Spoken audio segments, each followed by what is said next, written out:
Shalom. J'ai fait une publication en disant que Jésus-Christ est allé en enfer, que Judas est sauvé.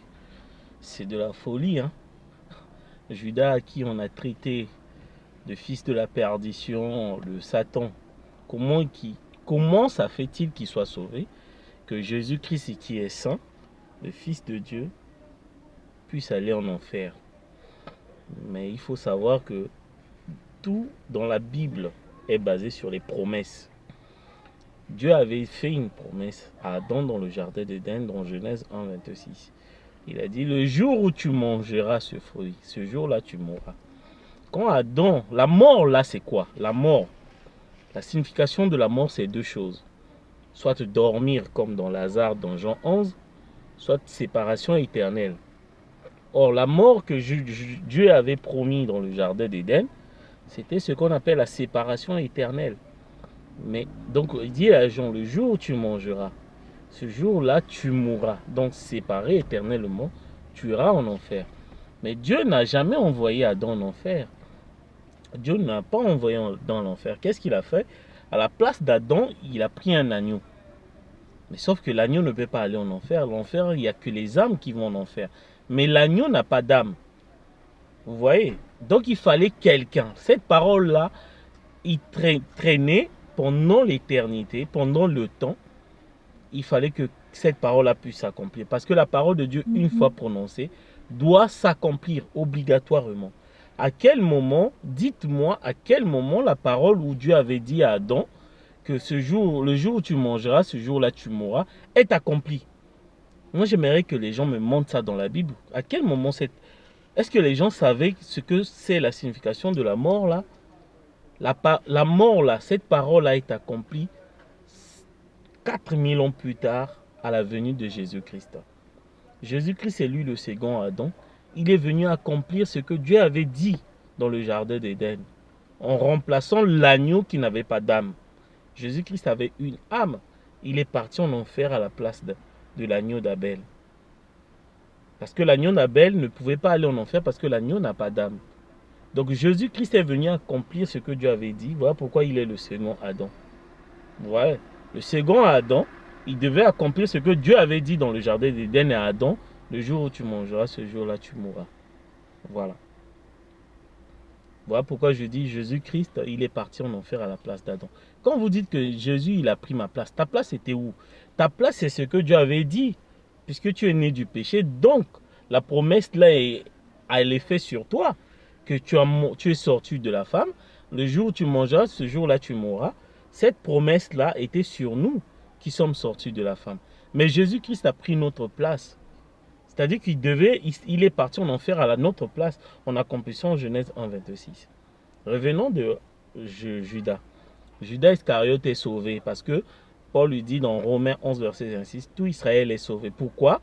Parce que Dieu avait aveuglé Israël pour qu'il ne puisse pas reconnaître Jésus-Christ. Parce que donc Dieu a fait tout pour que les Juifs puissent rejeter Jésus, afin que la parole puisse venir chez nous les nations. Donc les Caïphes, les Judas et tout, tous, c'est Dieu qui les a aveuglés, volontairement par Dieu.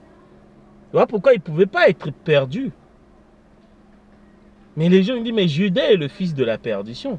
Le fils de la perdition, si nous prenons 2 Timothée, 2 Thessaloniciens 2, verset 3, le fils de la perdition, celui qui va s'asseoir à la place de Dieu, c'est l'esprit antichrist, ce n'est pas Judas Iscariote. Je vais vous montrer le fils de la perdition, c'est Jean 13. Quand Judas a pris le pain, il a mis sa main avec Jésus-Christ, il a plongé le pain avec Jésus-Christ. La Bible dit que Satan est entré en Judas. Voilà l'esprit de la perdition. Quand le diable entre en toi, toi et le diable vous formez un. Donc le fils de la perdition, ce n'est pas Judas. C'est l'esprit qui est rentré en Judas. Le fils de Dieu, ce n'est pas Jésus-Christ. Jésus-Christ, c'est le fils de l'homme. Le fils de Dieu, c'est l'esprit qui parlait à travers Jésus-Christ. La colonne de feu. Après, ils m'ont dit que maintenant, le nom de Judas est effacé dans le livre de vie de l'agneau, le livre de vie. Mais qui vous a dit que non, le fait que... Est-ce que ça veut dire quoi? Il faut d'abord qu'on vous explique. Ça veut dire quoi que le nom de Judas est effacé? La Bible explique. Judas n'est pas allé à la Pentecôte. C'est ça ce que ça veut dire. Son nom fut effacé parce que Raison pour laquelle il n'est pas allé à la Pentecôte. La Pentecôte, c'est le baptême au nom du Seigneur Jésus-Christ. Est-ce que le baptême du Saint-Esprit donne la vie éternelle? Judas, le fait de ne pas aller à la Pentecôte, voilà ce qu'on dit que son nom est effacé dans le livre de vie.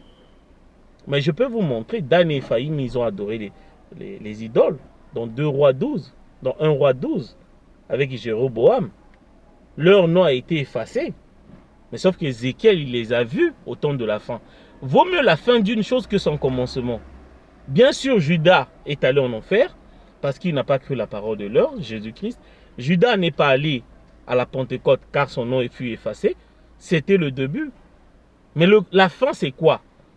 Que tout Israël est sauvé parce que Dieu les avait aveuglés volontairement. Est-ce que les gens comprennent? Mais Dan et Ephraïm, leur nom fut effacé. Raison pour laquelle ils n'ont pas reçu le baptême du Saint-Esprit quand il y a eu la création d'Israël.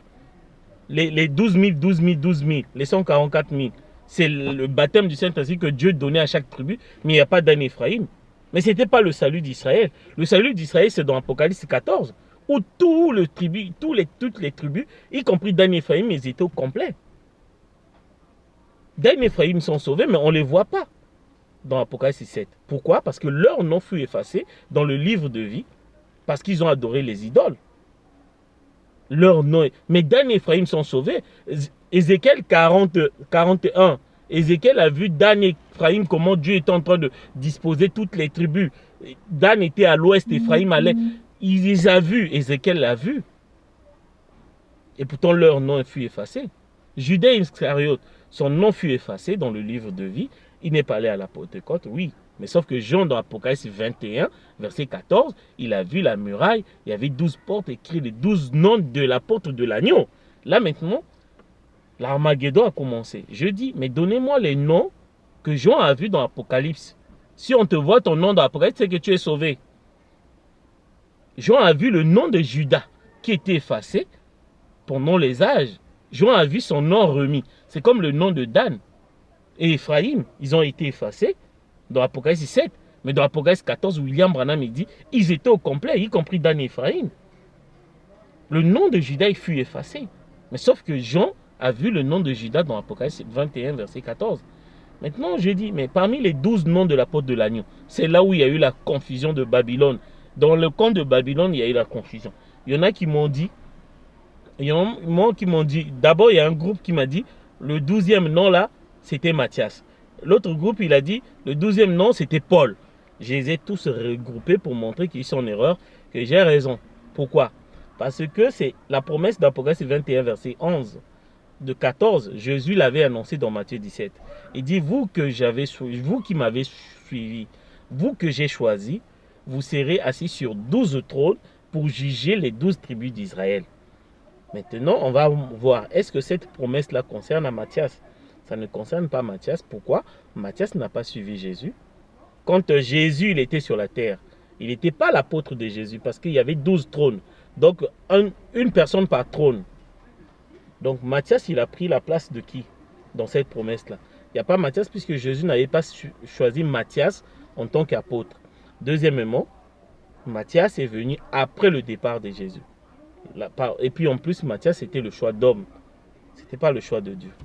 Maintenant, là, j'ai crucifié ceux qui disaient que c'est Matthias parce que Matthias n'avait pas suivi Jésus. Il n'était pas l'apôtre de Jésus, ainsi de suite. Maintenant, il y a des gens qui disent, mais Paul a été remplacé par... Moi, je veux dire, Paul n'était pas l'apôtre de Jésus-Christ de Galilée. Mais Paul, il dit, moi, Paul, apôtre du Seigneur Jésus. Paul est l'apôtre du Seigneur Jésus, la colonne de feu qu'il a croisée sur le chemin de Damas, en disant Seigneur. Voilà à qui Paul est l'apôtre. Paul n'est pas l'apôtre de l'agneau. Paul est l'apôtre de la colonne de feu. Il y a une différence entre l'apôtre de l'agneau et l'apôtre du Seigneur Jésus-Christ, la colonne de feu. Paul est venu bien après. C'est la colonne de feu qui a choisi Paul. Or, nous, on parle dans Apocalypse 21, 14, ce sont les apôtres que Jésus-Christ a choisis.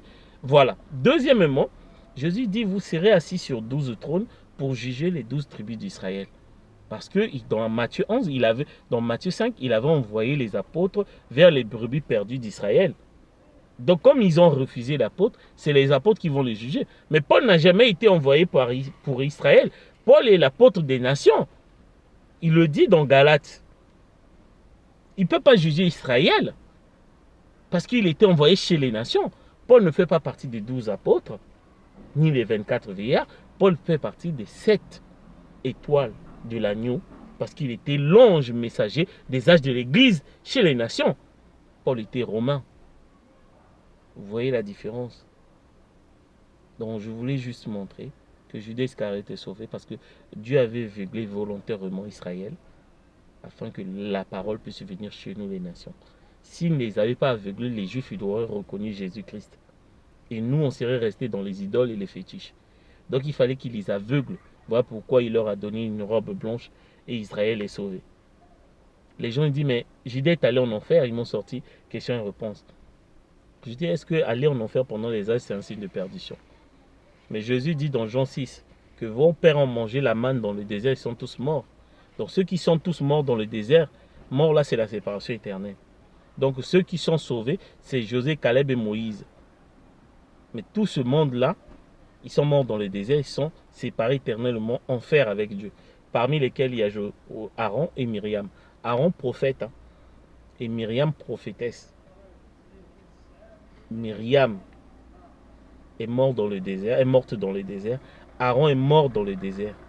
Jésus dit que Aaron, tous ceux qui sont morts, vos pères, y compris Aaron, sont morts dans le désert, ils sont tous morts. Aaron était séparé éternellement de Dieu. Aaron est allé en enfer. Mais c'est Jésus qui le dit dans Jean 6. Vos pères ont mangé la manne dans le désert, ils sont tous morts. Est-ce que vous allez exclure Aaron? Mais Aaron est mort dans le désert. La parole là s'accomplit à Aaron. Donc il est allé en enfer. Est-ce qu'Aaron est perdu? Aller en enfer pendant les âges, ce n'est pas un signe de perdition. Le salut, c'est au temps de la fin. C'est là où on saura qui est mort, qui est allé en enfer, qui est sauvé. C'est au temps de la fin. Ce n'est pas pendant les âges de l'Église. Le salut, c'est au temps de la fin, dit Pierre, dans 1 Pierre 1, verset 5. Le salut, c'est au temps de la fin. Et le salut de Judas, c'était pas pendant les âges. Il est allé en enfer, mais c'est au temps de la fin. Voilà ce que moi je crois. Que Dieu vous bénisse.